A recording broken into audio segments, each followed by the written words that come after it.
마가복음 7장. 그때 예루살렘으로부터 바리새인들과 서기관 몇 명이 예수님에게로 왔다. 그들은 예수님의 제자들 중 일부가 부정하게, 즉 씻지 않은 손으로 식사하는 것을 보고 이것을 빌미삼아 비난하려고 하였다. 모든 바리새인들과 유대인들은 조상들의 전통을 지키기 위해 그들만의 특별한 방식으로 식사를 하기 때문에 손을 씻지 않고는 식사를 하지 않았다. 이들은 장터에서 돌아오면 손을 씻을 때까지 식사를 하지 않는다. 또한 컵, 주전자, 놋그릇, 긴 의자를 세척하였고 이와 같이 많은 관습을 물려받아 유지하고 있었다. 그래서 바리새인들과 서기관들이 예수님께 물었다. 왜 당신 제자들은 조상의 전통을 따르지 아니하고 씻지 않은 손으로 식사를 합니까? 예수님께서 그들에게 답하여 말씀하시기를, 이사야가 당신들 같은 위선자들을 꼭 집어 잘 대언한 기록이 여기 있다. 그가 대언하기를, 이 사람들이 입술로는 나를 존중하지만 정작 마음은 내게서 멀리 떨어져 있다. 이들이 나를 경배하는 것은 아무 쓸모없는 짓이며 이들은 인간이 만든 율법을 교리로 가르친다. 너희들은 하나님의 율법은 팽개치고 인간의 전통만을 고집한다. 너희는 주전자와 컵을 너희 관습에 따라 세척하며 온갖 전통적 관습들을 그대로 고수하고 있다. 예수님께서 바리새인들과 서기관들에게 계속 말씀하신다. 너희들 모두가 하나님의 율법은 너무나 잘 거부하면서 너희들 조상의 전통만을 고집하고 있다. 부모를 공경하라. 그리고 부모에게 욕하는 자는 사형에 처하라라고 모세가 말하였지만 부모들이 자식에게서 받은 유익한 것들은 모두 고르반, 즉 하나님께 드릴 예물입니다라고 부모에게 말하는 자식들에게 너희가 말하기를 부모에게 더 이상 아무것도 줄 필요가 없다 하였으므로 너희가 그들을 그렇게 유도하였다. 너희는 조상에게서 물려받은 전통 때문에 하나님의 말씀을 묵살하고 있다. 이외에도 많은 것들을 너희는 그렇게 하고 있다. 예수님께서 모든 사람들을 불러 모으시고 말씀하셨다. 너희 모두가 내 말을 듣고 깨달아야 한다. 외부에서 사람 안으로 들어가는 것 중에는 사람을 더럽히는 것이 없으나 오직 사람에게서 나오는 것들만이 사람을 더럽힌다. 귀가 들리는 자는 들어라. 예수님께서 군중들을 피해 어느 한 집으로 들어가시자 제자들이 이 우화에 대해 예수님께 물었다. 그러자 예수님께서 말씀하셨다. 너희들도 이해를 하지 못하였느냐? 너희는 외부에서 사람 안으로 들어가는 것 중 어떤 것도 사람을 더럽힐 수 없다는 것을 알지 못하느냐? 왜냐하면 외부에서 들어온 것들은 너희들의 마음으로 가는 것이 아니고 소화기관을 거쳐 배설되기 때문이다. 모든 음식은 그렇게 깨끗이 처리된다. 또 예수님께서 말씀하셨다. 사람에게서 나오는 것들, 이것들이 사람을 더럽힌다. 왜냐하면 사람 안에는 인간의 마음에서 생기는 사악한 생각, 간음, 음행, 살인, 도적질, 탐욕, 사악함, 사기, 세욕, 간교한 눈, 신성모독, 교만, 어리석음이 있다. 이 모든 사악한 것들이 사람에게서 나와 사람을 더럽힌다. 예수님께서 그곳을 떠나 두로와 시돈 지방으로 가셔서 한 집으로 들어가셨다. 아무도 그 사실을 알지 못하게 하셨지만 예수님이 그곳에 계신다는 사실은 감추어질 수 없었다. 그때 자신의 어린 딸이 더러운 영에 홀린 한 여성이 이 소식을 접하고 예수님께 와서 발 앞에 엎드렸다. 그 여성은 그리스인이고 수로보니게 민족이었는데 딸아이의 악령을 몰아내 주실 것을 예수님께 간청하였다. 그러나 예수님께서 그녀에게 말씀하시기를, 어린아이들이 먼저 배불리 먹게 해야 한다.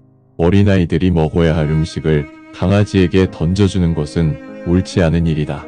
그러자 그녀가 예수님께 답하여 말씀드리기를, 주님 맞습니다. 그러나 어린 강아지도 어린아이의 음식 부스러기를 식탁 밑에서 얻어먹습니다.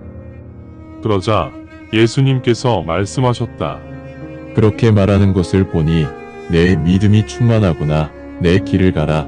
악령은 이미 내 딸에게서 나갔다. 그녀가 집에 도착하여 확인해 보니 딸아이에게서 악령이 나갔고 딸아이는 침대에 누워 있었다. 예수님은 다시 두레와 시돈 지역을 떠나 데가볼리 지방 한 가운데를 통과하여 갈릴리 바다 쪽으로 가셨다. 그러자 사람들이 청각장애와 언어장애가 있는 한 사람을 예수님께 데리고 와서 그 환자를 손으로 만져주실 것을 예수님께 간청하였다. 예수님께서 그 환자를 군중들을 피해 옆으로 데리고 가셔서 손가락을 환자의 귀에 대셨고 손가락에 침을 뱉어 환자의 혀에 대셨다. 그러신 후 하늘을 보시면서 숨을 돌리시고 그 환자에게 말씀하셨다. 예바다, 즉 열려라 라는 의미이다. 즉시 그 환자의 귀가 열렸고 어눌하던 혀도 풀려 정상적으로 말하게 되었다. 그때에도 예수님께서 그들에게 아무에게도 이 사실을 말하지 말 것을 명하셨으나 예수님이 그렇게 명하실수록 그들은 더 많이 퍼뜨렸다. 그들은 어떻게 이런 일이 일어나는지 그 이치는 알 수 없었으나 경탄하며 말하였다. 저분은 정말 전능하신 분이시다. 귀먹은 자도 듣게 하시고 말하지 못하는 자도 말하게 하셨다. 마가복음 8장. 그 무렵 아주 많은 사람들이 모였으나 먹을 것이 없어서 예수님께서 제자들을 불러 말씀하셨다. 저들이 나와 3일을 계속 같이 있었는데 아무것도 먹지 않아 내 마음이 많이 아프다.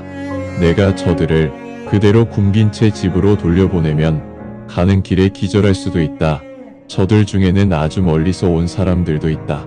그러시자 제자가 예수님께 답하기를 어떻게 우리가 이 광야에서 저 많은 군중에게 충분한 식사를 제공할 수 있겠습니까? 예수님께서 제자들에게 물으셨다.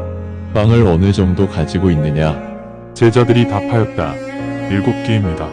그러자 예수님께서 군중들에게 명하시어 사람들이 모두 풀밭에 앉았다. 예수님께서 7개의 빵을 들고 감사를 드리신 후 빵을 쪼개시어 제자들에게 주시고 제자들은 그 빵을 사람들 앞에 차리며 식사를 준비하였다. 그들은 또한 작은 물고기 몇 마리를 가지고 있었다. 예수님께서 축복 기도를 하신 후 물고기도 사람들 앞에 차리라고 제자들에게 말씀하셨다. 그렇게 그들 모두가 배불리 먹었으며 남은 부스러기로 7광주리가 가득 찼다. 식사를 한 군중의 수가 대략 4,000명이었다. 예수님은 군중을 해산시키신 후 즉시 제자들과 함께 배를 타시고 달마누다 지방으로 가셨다. 그때 바리새인들이 나와 일부러 예수님과 논쟁을 시작하였다. 이는 예수님에게 하늘에서 오셨다는 표적이 있는지 찾아보면서 예수님을 시험하려고 그렇게 하였다. 그러자 예수님의 영이 크게 탄식하시며 말씀하셨다. 왜 이 세대는 표적을 찾느냐? 내가 너희에게 분명히 말하노니 이 세대에게는 아무 표적도 보여주지 않을 것이다. 예수님은 바리새인들을 떠나 다시 배를 타시고 건너편으로 출발하셨다. 이때 제자들이 깜박 잊어버리고 빵을 가져오지 않아 배에 남아있는 빵이 한 개밖에 없다는 것을 알게 되었다. 그때 예수님께서 그들을 나무라시며 말씀하시기를 조심하라. 바리새인의 누룩과 헤롯의 누룩을 주의하라. 그러자 제자들이 서로 나름 추측하기를 우리에게 빵이 없어서 저 말씀을 하시는 거야. 라고 말하였다. 이것을 아신 예수님께서 제자들에게 말씀하셨다. 왜 빵이 없어서 내가 그런 말을 한 것이라 추측하느냐? 너희들은 아직도 알지 못하고 깨닫지도 못하느냐? 너희들의 마음이 아직도 강백하구나. 눈이 있는데 보지 못하는 것이냐? 귀가 있는데 듣지 못하는 것이냐? 너희들은 기억하지 못하느냐? 내가 5개의 빵으로 5,000명을 먹이고 얼마나 많은 광주리를 부스러기로 가득 채웠느냐? 제자들이 답하였다. 12광주리요. 또 내가 4,000명을 빵 7개로 먹이고 남은 부스러기가 큰 광주리로 몇 개 정도 남았느냐? 제자들이 답하였다. 7광주리요. 그러자 예수님께서 제자들에게 말씀하셨다. 너희들은 어떻게 아직도 깨닫지 못하느냐? 그 후 예수님은 벳사이다로 가셨는데 사람들이 맹인 한 사람을 데리고 와서 예수님께 만져주실 것을 간청하였다. 그래서 예수님께서 맹인의 손을 잡으시고 마을 밖으로 데려가셨다. 예수님께서 그의 눈에 침을 뱉으시고 안수하신 후 보이는 것이 있는지 그에게 물으셨다. 그러자 그 맹인이 올려보며 말하였다. 나무처럼 보이는 사람들이 걸어 다닙니다. 그러자 예수님께서 다시 그자의 눈에 손을 대신 후 위를 쳐다보게 하셨더니 이제 시력이 회복되어 모든 것이 명확하게 보였다. 예수님께서 그를 집으로 돌려보내시며 말씀하시기를 마을에 들어가지도 말고 마을 사람들에게 말하지도 말라. 그 무렵 예수님과 제자들이 가이사라 빌립보의 마을을 벗어나 길을 가고 있었는데 예수님께서 제자들에게 물으셨다. 사람들은 내가 누구라고 하느냐? 제자들이 답하기를 세례 요한이라고 합니다. 그런데 어떤 사람은 엘리야라 말하고 또 다른 사람들은 대언자 중 한 분이라 말합니다. 예수님께서 제자들에게 물으신다. 그러면 너희는 내가 누구라고 말하느냐? 베드로가 답하여 말씀드렸다. 선생님은 그리스도이십니다. 그러자 예수님께서 다른 사람에게 그 사실을 발설하지 못하도록 제자들에게 엄중히 경고하셨다. 그러신 후 인자가 많은 고난을 당할 것이며 장로와 수제사장들과 서기관들이 예수님을 부인하고 죽이지만 3일 후 예수님은 다시 일어날 것이라고 예수님께서 제자들에게 가르치시기 시작하셨다. 예수님께서는 이 말씀을 공공연히 하셨다. 그러자 베드로가 예수님을 옆으로 모시고 가서 그런 말씀을 하시지 못하도록 종용하자 예수님께서 돌아서셔서 제자들을 보신 후 베드로를 질책하시며 말씀하시기를 뒤로 물러서라 사탄아. 너는 하나님의 일에는 관심이 없고 사람의 일만 신경 쓰는구나. 예수님께서 제자들과 함께 사람들을 불러 모으시고 말씀하셨다. 누구든지 나를 따르기 원하는 자는 먼저 자신을 버리고 십자가를 지고 나를 따라야 한다. 생명을 구하고자 하는 자는 모두 생명을 잃을 것이요. 나 때문에 그리고 복음 때문에 생명을 버리는 자들은 생명을 얻을 것이다.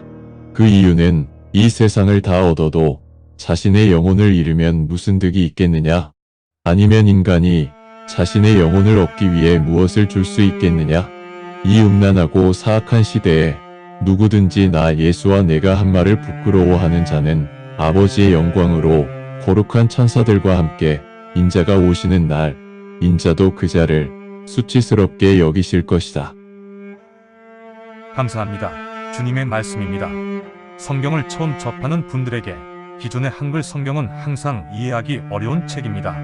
그래서 영어판 NKJV 성경과 여러 주석과 참조문헌을 활용하여 내용을 전달하기 위해 쉽게 풀어 표기하였습니다.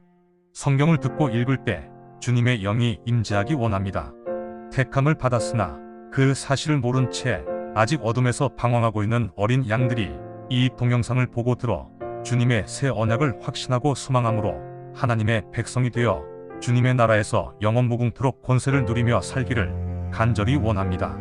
아멘.